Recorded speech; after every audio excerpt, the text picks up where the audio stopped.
श्री गणेशाय नमः। चौथ माता की जय। प्रिय माता और बहनों, आज सुनिए चौथ माता की संपूर्ण कथा। कथा से पहले हम सभी प्रार्थना करें।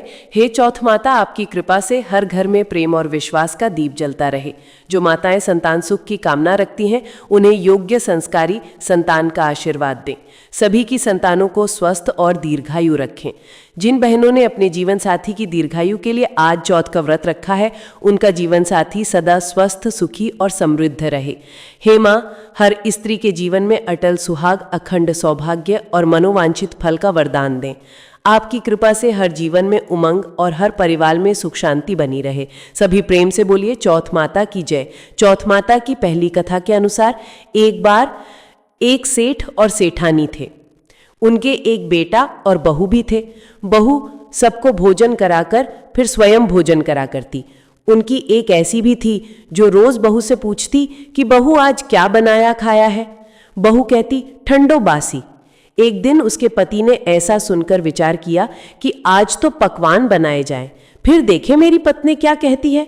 उसने तरह तरह के पकवान बनवाए और घर के सभी लोगों ने एक साथ बैठकर भोजन किया। आज भी पड़ोसन ने पूछा तो बहू ने वही कहा, ठंडो बासी। सेठ के लड़के ने सोचा, होना हो कोई बात जरूर है जिस कारण मेरी पत्नी कहती है। फिर उसने अपनी पत्नी से पूछा, तुम रोज ठंडो बासी खाया ऐसा क्यों कहती हो, जबकि हम सब ने तो एक साथ बैठकर कई तरह के पकवान खाए थे। तब उसकी पत्नी बोली, हम सब जो खा रहे हैं वो हमारे बाप दादाओं की कमाई है। जिस दिन आप कमा कर लाओगे उस दिन मैं समझूंगी कि हम ताज़ा भोजन कर रहे हैं। सेठ के लड़के ने इस बात पर खूब विचार किया। फिर एक दिन अपनी माँ से बोला, माँ, मैं एक बड़े शहर में पैसे कमाने जा रहा हूँ। माँ बोली, बेटा, हमारे पास तो इतना धन है कि खाए नहीं खाया जाएगा। माँ के मना करने पर भी बेटे ने खुद कमाने का निश्चय कर लिया और जाते समय अपनी पत्नी से बोला कि मैं जब तक कमाकर बहुत सारा धन लेकर वापस ना लौट आऊं, तुम चूल्हे की आग मत बुझने देना। और फिर एक दिन चूल्हे की आग बुझ गई। तब वह मन ही मन घबराने लगी, कहीं मेरे पति पर कोई संकट तो नहीं आ पड़ा। जल्दी से पड़ोस में से आग लाकर चूल्हे में रख दूं, ऐसा सोचकर वह पड़ोसन के पास गई। वहां पड़ोसन चौथ माता का व्रत पूजन कर रही थी। पड़ोसन ने कहा, बहन थोड़ी देर में आकर ले जाना। बहू ने पड़ोसन से पूछा कि आप ये व्रत क्यों करती हैं, इससे क्या मिलता है।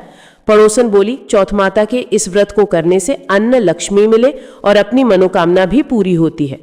अब बहू भी चौथ माता का व्रत करने लगी। दीवार पर चौथ माता बनाई और उस दिन घी गुड़ का चूरमा बनाकर रात को चंद्रमा को अर्घ्य देकर भोजन करती। ऐसा करते करते उसे बहुत दिन बीत गए। उधर चौथ माता ने बहू के पति को सपने में दर्शन दिए कि साहूकार के बेटे, तू जाग रहा है कि सो रहा है? तेरी पत्नी तुझे बहुत याद कर रही है। जा घर जा और उसकी चिंता मिटा। तू दुकान खोलकर केसर का पगलिया बनाकर बैठ जाना। आज तेरा सारा हिसाब किताब चुकता हो जाएगा। अब तो चौथ माता ने जैसा कहा था वैसा ही हुआ। उसने घर जाने की तैयारी की और गाड़ी भरकर धन दौलत लेकर चल पड़ा। रास्ते में एक सांप काला नाग फन फैलाए बैठ गया और बोला, आज तो मैं तुझे डसूंगा, छोड़ूंगा नहीं, तेरी उम्र पूरी हो गई है। सेठ का लड़का बोला, आज चौथ माता ने मुझे सपना दिया तो मैं अपनी पत्नी से मिलने घर जा रहा हूँ। वहाँ मेरी पत्नी मेरा इंतजार कर रही होगी, बहुत चिंता कर रही होगी। मैं उससे मिलकर जरूर वापस आऊंगा, तब तो मुझे डस लेना। नाग बोला, तुम अगर शपथ लेकर जाओ तो ही मैं तुम्हें जाने दूंगा। अगर तुम लौट कर नहीं आए तो मैं तुम्हारे घर पर आकर ही तुम्हें डस लूंगा। इस प्रकार साहूकार का वह बेटा सांप को वचन देकर अपने घर पहुंच गया। वहां सभी से हंसी खुशी से मिला और भोजन करके फिर एक कोने में उदास होकर बैठ गया। उसकी पत्नी ने उदासी का कारण पूछा तो पति ने काले नाग वाली बात बताते हुए कहा, अगर मैं उसके पास नहीं जाऊंगा तो वो घर आकर ही मुझे डस लेगा। पत्नी बहुत चतुर थी, बोली, आप घबराओ नहीं, जाओ, मैं एक उपाय करती हूँ। पत्नी ने कमरे की 7 पेढ़ी धोई। पहली पेढ़ी पर रेत, दूसरी पर इत्र, तीसरी पर गुलाल फूल, चौथी पर कंकर केसर, 5वीं पर लड्डू पेड़ा, 6ठी पर गादी गलीचा, 7वीं पेढ़ी पर दूध से भरकर कटोरा रख दिया। इस प्रकार वह 7 ही पेढ़ी सजाकर बैठ गई।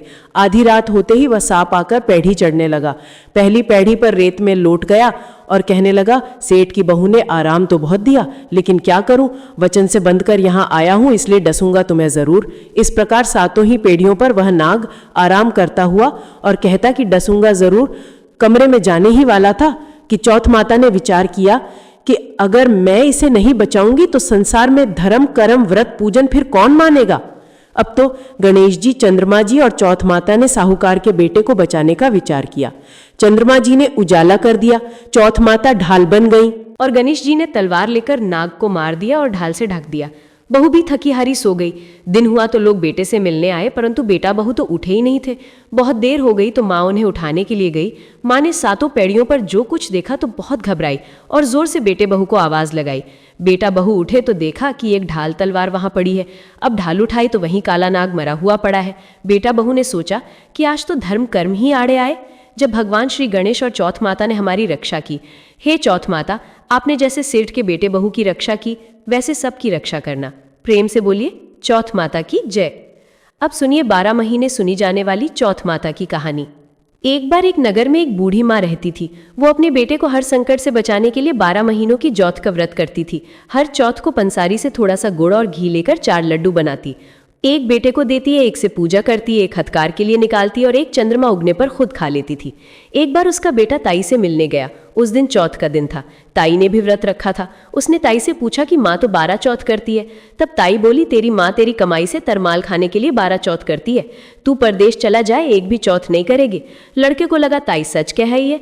घर आकर उसने अपनी माँ से कहा, माँ वे परदेश जा रहा हूँ, यहाँ तो मेरी कमाई खाने पीने में ही उड़ा देती है। माँ ने समझाकर रोकना चाहा पर बेटा नहीं माना। माँ ने उसे साथ ले जाने के लिए चौथ माता के आंखें दिए और कहा, मुसीबत में ये आंखें तेरी सहायता करेंगे। तब वो बेटा आंखें लेकर रवाना हो गया।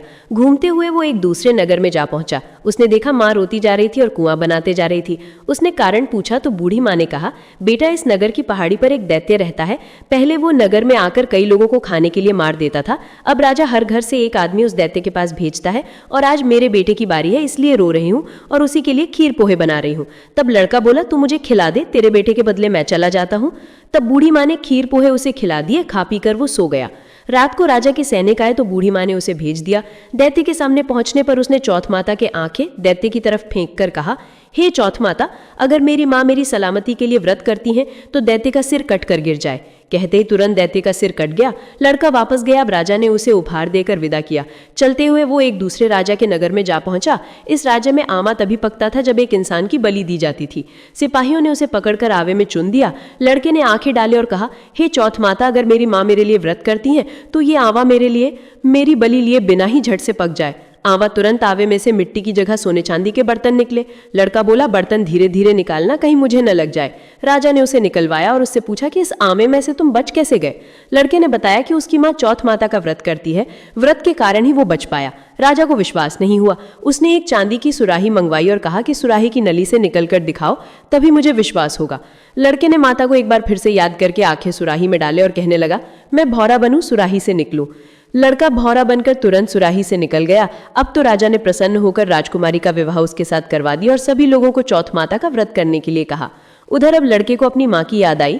उसने राजा के पास जाकर खुद के नगर जाने की इच्छा जाहिर की। राजा ने रथ, घोड़े, हाथी और खूब सारा दहेज देकर उन्हें विदा कर दिया। चौथ के दिन वो लड़का अपने नगर पहुंचा।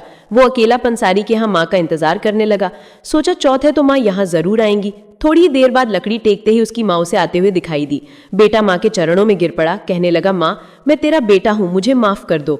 माँ ने उसे उठाकर गले लगा लिया। अब तो लोग चौथ माता की जय जयकार करने लगे उस नगर के। अब सभी लोग चौथ माता का व्रत करने लगे। हे चौथ माता, जैसे बूढ़ी माँ और उसके बेटे की सहायता आपने की, वैसे ही हम सबकी भी करना। कहानी कहने और सुनने वाले पर भी कृपा करना। प्रेम से बोलो चौथ माता की जय।